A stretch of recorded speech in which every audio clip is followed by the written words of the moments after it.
자, 먼저 이 국제부 연결해 보도록 하겠습니다. 방금 전해드린 대로 영국의 유럽연합, 즉 EU 탈퇴 여부를 묻는 브렉시트 국민투표 개표 작업이 순조롭게 진행되고 있는 가운데 이 탈퇴 잔류 여론이 엎치락 뒤치락하면서 그야말로 혼전 양상을 보이고 있습니다. 이 막판까지 결과를 예측하기 어려운 상황이 되면서 세계 금융시장도 민감하게 요동치고 있습니다. 국제부 기자 연결합니다. 조수연 기자. 네, 국제부입니다. 네, 그야말로 엎치락 뒤치락 초박빙 양상을 보이고 있는데요. 지금까지 개표 상황부터 정리를 해주시죠. 네, 이제 개표 작업이 절반가량 마무리됐습니다만 EU 잔류와 탈퇴 여론이 오차 범위 내의 접전을 이어가고 있어서 아직 뚜렷한 윤곽이 드러나지 않고 있습니다. 초반에는 썬덜랜드 등 일부 주요 지역에서 탈퇴 지지가 예상보다 많이 나오는 등 탈퇴에 힘이 실리면서 격차가 8%포인트까지 벌어지기도 했는데요. 그러다 잔류로 다시 역전됐다가 지금은 다시 탈퇴 여론이 2%포인트 차로 앞서고 있습니다. 투표 당일 실시된 유고부 여론조사 결과 잔류 쪽이 4%포인트 앞선 것으로 나타났습니다만 그동안 잔류의 무게를 둔 베팅 업체들은 초반 개표와 함께 탈퇴 전망을 내놓고 있는 상황입니다. 때문에 개표가 거의 마무리될 때까지 지켜봐야 할 텐데요. 개별 개표소의 집계는 12개의 거점에서 합산돼 오늘 오후 3시쯤 최종 결과가 발표됩니다.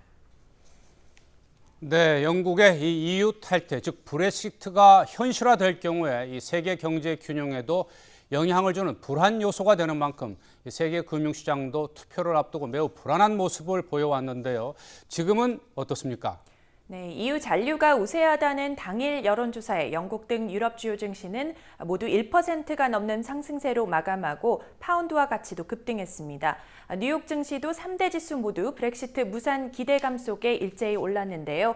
그런데 초반 개표 결과에서 찬반이 엎치락 뒤치락하고 개표가 진행될수록 탈퇴 우세가 이어지면서 파운드화는 폭락세로 돌아섰습니다.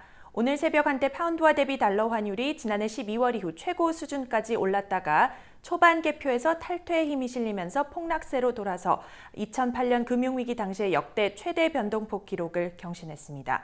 아시아 주요 증시도 개표 상황에 민감하게 반응하고 있습니다. 일본 도쿄 증시의 니케이 평균 주가는 0.59% 상승 개장했지만 오전 10시 10분쯤엔 전날 종가보다 2.96%까지 떨어지기도 했고요. 중국 상하이 증시도 오전장에서 혼조세를 보였습니다. 네, 그야말로 이 개표 결과에 따라서 세계 주요 증시들도 그야말로 혼전 양상을 보이고 있는데요. 어찌됐든 이번 이 브렉시트 투표로 이 영국의 여론이 분열되는 상황이다 보니까 이 집권 보수당이 앞으로 이 지난 개표 결과가 발표된 이후에 이 파장을 최소화하기 위한 노력을 기울이고 있다면서요. 네, 그렇습니다. 집권 보수당은 데이비드 캐머런 총리를 필두로 한 EU 잔류파, 그리고 보리스 존슨 전 런던 시장이 이끄는 탈퇴파로 양분된 상태인데요. 탈퇴 진영의 보수당 의원 84명이 캐머런 총리에게 투표 결과에 상관없이 총리직을 유지해달라고 요청하는 서한을 전달했습니다. 캐머런 총리는 투표 결과가 어떻게 나오든 총리직을 수행하겠다는 입장을 고수해왔지만요. 보수당 내 의견을 모으지 못한 채 국민투표를 추진하고 국론을 분열시킨 책임으로 사임 압박이 커질 것이라는 관측이 많았습니다. 하지만 보수당 내 탈퇴 진영이 투표 이후 국면을 수습해 나가는데 단합하는 모습을 보이면서 투표 이후 캐머런 총리 체제에 어떤 변화가 있을지도 주목되고 있습니다. 지금까지 국제부에서 YTN 조수연입니다.